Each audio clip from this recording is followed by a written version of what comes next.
CPM BJP അന്തർധാര വെളിച്ചത്ത്. മോദി സർക്കാർ fascist അല്ലെന്ന് CPM കരട് രേഖ. സംഘപരിവാറുമായി സന്ധി ചെയ്യാനുള്ള നീക്കമെന്ന് പ്രതിപക്ഷ നേതാവ് VD സതീശൻ. മോദി സർക്കാരിനെ ഫാസിസ്റ്റ് എന്ന് വിളിക്കാൻ കഴിയില്ലെന്ന് സൂചിപ്പിക്കുന്ന CPM കേന്ദ്ര നേതൃത്വത്തിൻ്റെ കരട് രേഖയെ ചൊല്ലിയാണ് ഇപ്പോൾ രാഷ്ട്രീയ വിവാദം പൊട്ടിപ്പുറപ്പെട്ടിരിക്കുന്നത്.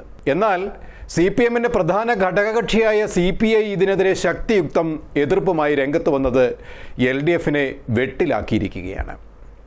CPI ഉൾപ്പെടെയുള്ള മറ്റ് ഇടത് പാർട്ടികളുടെ വിലയിരുത്തലിനെതിരെയുള്ള നിലപാടാണ് CPM കരട് രേഖയിലൂടെ അവതരിപ്പിച്ചത്.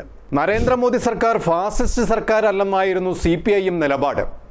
കരട് രാഷ്ട്രീയ പ്രമേയത്തിൽ വ്യക്തത വരുത്തിക്കൊണ്ട് കേന്ദ്ര കമ്മിറ്റി സംസ്ഥാന ഘടകങ്ങൾക്ക് അയച്ച രഹസ്യരേഖയിലാണ് ഈ വിലയിരുത്തൽ വന്നിട്ടുള്ളത്. BJP സർക്കാർ നവഫാസിസ്റ്റ് പ്രവണതകൾ പ്രകടിപ്പിക്കുന്നുവെന്ന് കരട് പ്രമേയത്തിൽ വിലയിരുത്തിയ ശേഷമാണ് ഈ നിലപാട് മാറ്റമെന്നതാണ് പ്രത്യേകത. കോൺഗ്രസ് പാർട്ടിയെ നഖശിഖാന്തം വിമർശിക്കുകയും BJP നിലപാടിനെ സ്വാഗതം ചെയ്യുകയും ചെയ്യുന്ന ഈ കരട് നിലപാടിനെ CPI പുനഃപരിശോധന ആവശ്യപ്പെടുകയും ചെയ്തതോടെ വിഷയം ചൂടേറിയ ചർച്ചകൾക്ക് തുടക്കമിട്ടു. യഥാർത്ഥത്തിൽ CPM BJP അന്തർധാര വെളിവാക്കുന്ന പ്രസ്താവനയാണ് ഇതെന്ന വാസ്തവവും നിലനിൽക്കുന്നതാണ് എന്നതിൽ വലിയ തെളിവാണ് ഈ പ്രസ്താവനയിലൂടെ തെളിയുന്നത്. നാഴികയ്ക്ക് 40 വട്ടം കേന്ദ്രത്തിൻ്റെയും മോദിയുടെയും BJPയുടെയും നയങ്ങളെ ശക്തിയുക്തം പ്രത്യക്ഷത്തിൽ വിമർശിക്കുമ്പോഴും മോദി സർക്കാരിനെ പുകഴ്ത്തുന്നത് CPMൻ്റെ ഈ കണ്ണടച്ച് പാല് കുടിക്കുന്ന രീതി ഇപ്പോൾ ഇവരുടെ പാളയത്തിൽ തന്നെ ആശങ്ക ഉയർത്തിക്കൊണ്ടിരിക്കുകയാണ്. എന്നാൽ കേന്ദ്ര കമ്മിറ്റി അംഗം AK ബാലൻ ഇക്കാര്യത്തിൽ പറഞ്ഞത് മോദിയെ തലോടുകയും LDFൻ്റെ പ്രധാന സഖ്യകക്ഷിയായ CPIയെ പുറന്തള്ളുകയും ചെയ്യുന്ന രീതിയിലാണ്. CPMും CPIയും അടിസ്ഥാനപരമായി വ്യത്യസ്തമുള്ളതുകൊണ്ടാണ് രണ്ട് പാർട്ടികളായി നിലകൊള്ളുന്നത് എന്നായിരുന്നു ബിനോയ് വിശ്വത്തിൻ്റെ പ്രതികരണത്തെ മുൻനിർത്തി AK ബാലൻ്റെ പ്രതികരണം. RSS നയിക്കുന്ന മോദി സർക്കാർ ഫാസിസ്റ്റ് സർക്കാർ തന്നെയാണ്. RSS പൂർണ്ണ ഫാസിസ്റ്റ് സംഘടനയാണ്.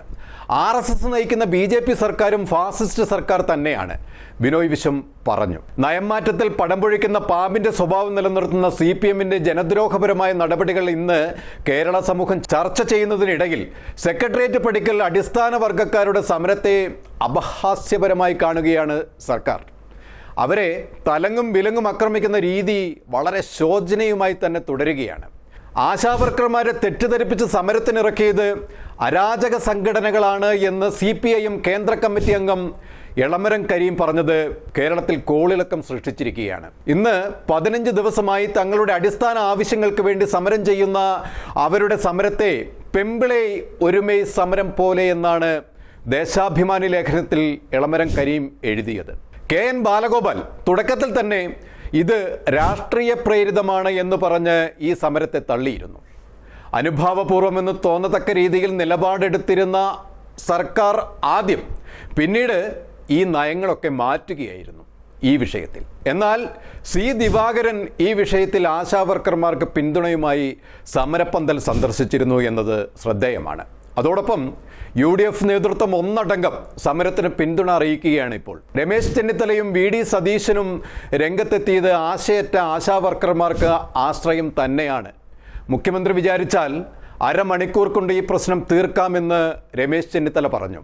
സംസ്ഥാന ഗവൺമെൻറ്റിൻ്റെ അതിക്രൂരമായ നിലപാടിനെതിരെ UDF ഒറ്റക്കെട്ടായി ആശാവർക്കർമാർക്ക് പിന്നിലുണ്ട് എന്ന് നേതാക്കൾ ഒന്നടങ്കം പറഞ്ഞു. വിരമിക്കൽ ആനുകൂല്യവും ഓണറേറിയം വർദ്ധിപ്പിക്കലും അടക്കം ന്യായമായ ആവശ്യങ്ങൾ മാത്രമാണ് ഈ അടിസ്ഥാന വർഗക്കാരായ ആശാവർക്കർമാർ ആവശ്യപ്പെടുന്നത്.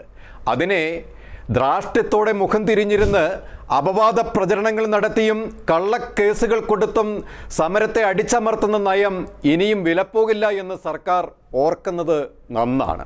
എങ്ങോട്ടാണ് ഈ സർക്കാരിൻ്റെ പോക്ക്? തൊഴിലെടുക്കുന്ന തൊഴിലാളികൾക്ക് അവരുടെ ജോലിക്കുള്ള വേതനം ന്യായമായ രീതിയിൽ കൊടുക്കേണ്ടത് തന്നെയാണ്. ആശ്രിത നിയമനവും സ്വജനപക്ഷപാതവും കൊണ്ട് സർക്കാർ സഖാക്കന്മാരുടെ മാത്രം സർക്കാരായി തരം താഴുകയാണ് ഇപ്പോൾ കേരളത്തിൽ.